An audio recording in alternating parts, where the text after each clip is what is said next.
नमस्कार, तहकीकात न्यूज में स्वागत है आपका और मैं आपके साथ सुष्मिता तिवारी। 2014 में पति की मृत्यु के बाद तस्नीमा कौसर की जिंदगी जैसे खत्म हो गई थी। हालात बहुत खराब हो चुके थे, पर अपनी बेटी और अपनी जैसी महिलाओं के बारे में सोचकर खुद को खड़ा किया और सबको साथ लेकर एक संगठन बनाया, जिसको 17 अगस्त 2020 में दून महिला शक्ति ट्रस्ट के नाम से रजिस्टर्ड कराया और आज पूरे उत्तराखंड में महिलाओं के लिए एक मिसाल बनकर आयरन लेडी के रूप में सबके साथ मिलकर अपने संगठन को चला रही हैं। देखिए इस रिपोर्ट के जरिए। आप देख रहे हैं तहकीकात न्यूज़ और मैं हूं आपके साथ अशरफ अंसारी। तहकीकात न्यूज़ के ख़ास प्रोग्राम शख्सियत में मैं आज आपको एक ऐसी शख्सियत से रूबरू कराने जा रहा हूं जिन्होंने अपने दम पर आज ऐसा मुकाम हासिल किया है जो दूसरों के लिए मिसाल है। मैं बात कर रहा हूं दून महिला शक्ति ट्रस्ट की ट्रस्टी तस्नीमा कौसर जी की, जिन्होंने औरतों के लिए एक मिसाल कायम की है और एक ऐसा प्लेटफॉर्म तैयार किया है जो खुद के लिए नहीं बल्कि और भी महिलाओं को उन्होंने रोजगार के अवसर मुहैया कराए हैं। आपकी मुलाकात मैं कराने जा रहा हूं तस्नीमा कौसर जी से। सबसे पहले मैं तहकीकात चैनल का शुक्रिया अदा करना चाहती हूँ, मिस्टर अशरफ अंसारी जी का तहे दिल से शुक्रिया अदा करती हूँ। और रहा मेरा दून महिला शक्ति ट्रस्ट का सवाल, तो ये सपना शायद मैं बचपन से ही देखा करती थी, लेकिन वो एक सपना था, सोच नहीं थी।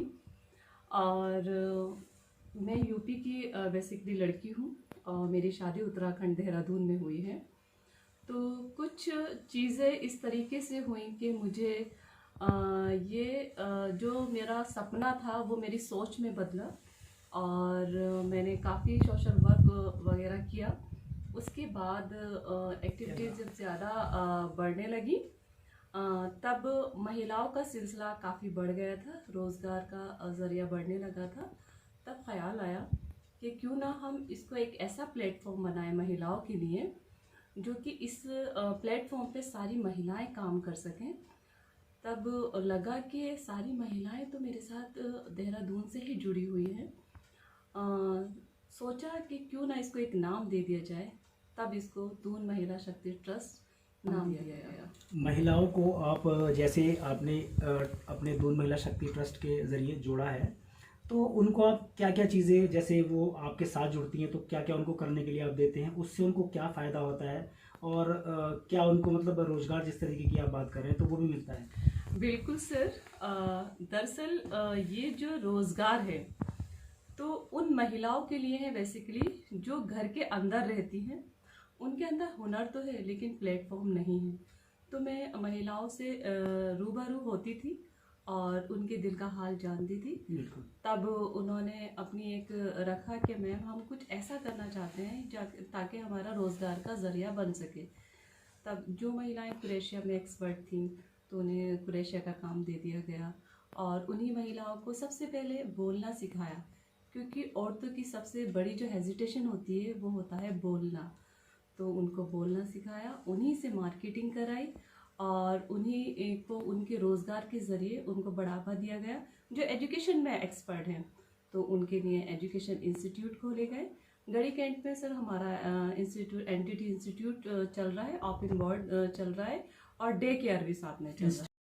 चीज़ें मतलब जैसे पढ़ाई का आप बात करें तो क्या क्या चीज़ें उसमें होती है, क्या हो रहा है? बच्चे 12 कर लेती हैं, आगे चल के उनके पास इतनी इनकम नहीं होती है, जो बहुत ज़्यादा कम स्तर के तबके की बच्चियाँ होती हैं। तो तब वो चाहती हैं कि हम लोग एनटीटी करें। तो एनटीटी नर्सरी ट्रेनिंग टीचर का एक कोर्स होता है जो हम लोग उनको सिखाते हैं। ये 1 साल का डिप्लोमा होता है। इसमें ये होता है कि इसमें सरकारी जॉब लगने के चांसेस ज़्यादा होते हैं, तो वो अपने बल पर सरकारी जिस तरीके से आपने लेडीज़ होकर के ये एक बीड़ा उठाया है, तो आपको परिवार से क्या हेल्प मिली और क्या परेशानियां आपके सामने आई जो आज आपको लगता है कि अगर आपको ये सपोर्ट ना मिली होती या आपको ये फ्रीडम ना मिला होता आप यहाँ पर ना पहुँच पाते? सर सबसे पहले मैं कहूँगी कि अल्लाह का शुक्र है, मेरी जो फैमिली है, मेरा जो मायका है, वो मेरे पापा बेसिकली मेरे आइडियल है, मेरी इंस्पिरेशन है और मेरे बहन भाई मेरे बहुत बड़े सपोर्टर हैं और उन्होंने मुझे बहुत सपोर्ट किया। और रहा नीचे गिराने का सवाल, तो लोग तो जब एक औरत जब आगे बढ़ती है और जब मैदान में उतर के आती है तो मुझे लगता है कि सब लोग उसे खींचने का ही सोचते हैं। और काफ़ी दिक्कतें परेशानियां मेरे साथ आई। मैं खुलकर तो नहीं बता सकती आपको, लेकिन काफ़ी खींचा गया, लेकिन विल पावर बहुत स्ट्रांग रही। क्योंकि मैं ये सोचती हूँ कि हर महिला एक कहानी है, लेकिन उसको एक दृढ़ संकल्प लेने की ज़रूरत है। अभी जैसे तहकीकात न्यूज़ के ज़रिए देख रही हैं, तो अगर अभी कुछ महिलाएं ऐसी हैं जिनको बहुत परेशानियां हैं, लॉकडाउन के बाद हालात अभी बेहतर नहीं कह सकते हैं, तो अगर कुछ महिलाएं और अगर आना चाहती हैं, तो क्या उनको आप ये सुझाव देना चाहेंगे कि किस तरीके से आपके साथ जुड़ सकते हैं और क्या वो कर सकती हैं ताकि उनकी एक जीविका या मतलब उनको एक सोर्स ऑफ अर्निंग का एक रास्ता मिल सके? आपको बिल्कुल सर, हम लोग इसी पर ही काम कर रहे हैं, क्योंकि कोविड-19 के बाद बहुत ज़्यादा बेरोजगारी बढ़ गई है और हर महिला, ज़्यादातर महिला हम लोगों से जुड़ने की चाहती है और जुड़ रही हैं। तब हम लोगों ने सर ट्रेनिंग सेंटर खोले हैं और उसमें हम सबसे पहले ट्रेनिंग देते हैं, स्टिचिंग ट्रेनिंग देते हैं, क्रोशे की ट्रेनिंग देते हैं, अचार की देते हैं, मसालों की देते हैं, फिनाइल की देते हैं, कॉलिन की देते हैं। मतलब ज़्यादातर हम लोग ट्रेनिंग देते हैं। ट्रेनिंग देने के बाद फिर उनको प्रिपेयर करने के बाद तब वो अपना सामान तैयार करती है और उसमें मार्केट में सेल करती है। उसके बाद वो अपना पैसे अपने कमाती है, अपना घर चलाती है। और क्या जब आपने ये बनाया ट्रस्ट और आपने बाहर निकल के एक चार दीवारी की अगर हम बात करें, जिस तरीके से आज सोच बनी हुई है कि महिलाओं को लेकर के, जब आप बाहर निकले तो किस तरीके का आपके विरोध हुआ होगा, आपको मना किया गया होगा, तो फिर उसमें आपकी फैमिली का क्या रोल रहा और आप फिर आज आपके सामने हैं, आज तहकीकात न्यूज़ के जरिए आप देश की जनता से रूबरू हो रहे हैं, तो क्या चीज़ वो थी? एक्चुअली सर, कोई भी जब चार दीवारी में महिला होती है तो कोई भी नहीं चाहता है कि वो घर से कदम बाहर निकाले, और उसी में से शायद मैं भी एक हूँ कि मैं भी एक चार दीवारी में ही रहने वाली महिला थी।